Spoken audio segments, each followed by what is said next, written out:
प्रिय छात्रों, सुप्रभातम। सबसे पहले हम संस्कृत के बारे में अध्ययन करेंगे। आपको ये पहला वीडियो है, इसमें आपको वर्णमाला का पहला टॉपिक स्वर पढ़ाया जाएगा। उसके बाद नेक्स्ट वीडियो में आपको व्यंजन वर्ण पढ़ाए जाएंगे। सबसे पहले संस्कृत संबंधी जानकारी के लिए आप हमारे चैनल को सब्सक्राइब करें और आपको यहाँ सभी क्लासों की वीडियो उपलब्ध मिलेगी। देखिए, सबसे पहले संस्कृत शब्द की जो उत्पत्ति है, उत्पत्ति के बारे में सम उपसर्ग, क्रय धातु और क्यत प्रत्यय के योग से बना है। संस्कृत शब्द का अर्थ होता है शुद्ध, परिष्कृत, परिमार्जित, यानी वह भाषा जिसमें किसी प्रकार की अशुद्धि नहीं पाई जाती, अर्थात जो शुद्ध भाषा है, परिष्कृत है, वह संस्कृत है। अब देखते हैं व्याकरण। व्याकरण शब्द 4 शब्दों से मिलकर के बना है।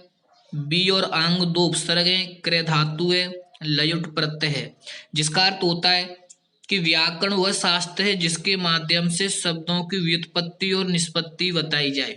मैं आपको सरल भाषा में बताऊं, व्याकरण वह शास्त्र है जिसके माध्यम से आप किसी भी भाषा को शुद्ध पढ़ सकते हैं, शुद्ध लिख सकते हैं और शुद्ध समझ सकते हैं। सबसे पहले संस्कृत वर्ण परिचय। वर्ण और अक्षर, हम मुख से जिन ध्वनियों का उच्चारण करते हैं उन्हें वर्ण कहते हैं। अक्षर भी कह सकते हैं। अक्षर का अर्थ होता है न क्षीयते क्षरति इति व अक्षर, जो कभी नष्ट नहीं होता वो अक्षर होता है, जिसका कभी विनाश नहीं होता वो अक्षर होता है। जैसे अ, ई, उ, ये स्वर वर्ण है। क, ख, ग ये व्यंजन वर्ण है, इनका कभी नाश नहीं होता, यानी भाषा की छोटी से छोटी इकाई जिसके टुकड़े नहीं किए जाएं वह वर्ण कहलाती है। वर्ण 2 प्रकार के होते हैं छात्रों, स्वर वर्ण और व्यंजन वर्ण।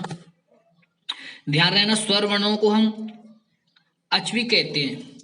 स्वयं राजन्ते इति स्वरा, स्वर वे ध्वनियां हैं जिनके उच्चारण के लिए किसी अन्य वर्ण की आवश्यकता नहीं होती।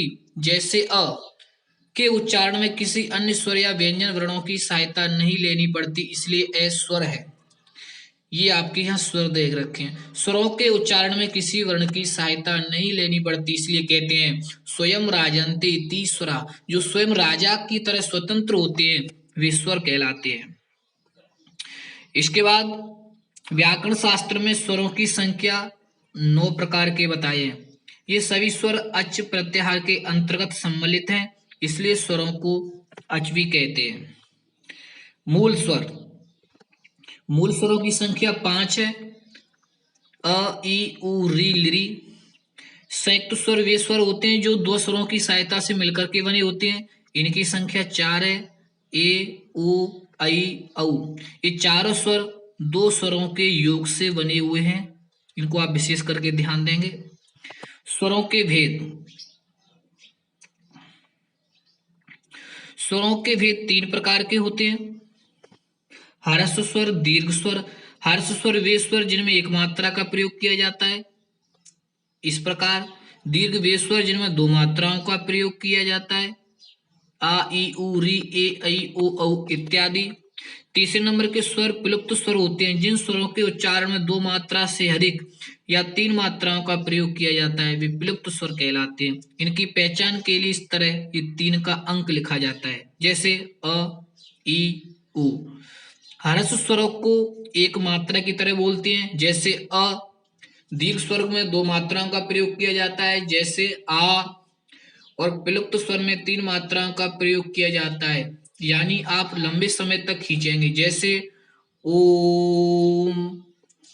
ये त्रैमात्रिक स्वर है जिसका प्रयोग वेदों में किया जाता है। वर्णों के उच्चारण काल, हर्ष स्वर की 1 मात्रा, दीर्घ स्वर की 2 मात्रा, विलुप्त स्वर की 3 मात्राएं होती हैं। 1 मात्रा वाले ये स्वर होते हैं जिन्हें हर्स्व कहते हैं। 2 मात्रा वाले ये स्वर होते हैं जिन्हें दीर्घ स्वर कहते हैं, और त्रिमात्रा वाले ये सभी 13 स्वर होते हैं जिनमें 3 का अंक बाद में लिखा जाता है।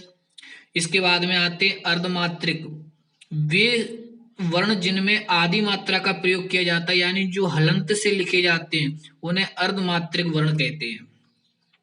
मात्रा काल का अर्थ है पलक झपकने के समय को एक मात्रा काल कहते हैं। इस तरह इसमें आपको स्वर वर्ण की जानकारी मिली। अगले वीडियो में आपको हम व्यंजन वर्ण के बारे में बताएंगे। हमारे चैनल को सब्सक्राइब करें। धन्यवाद।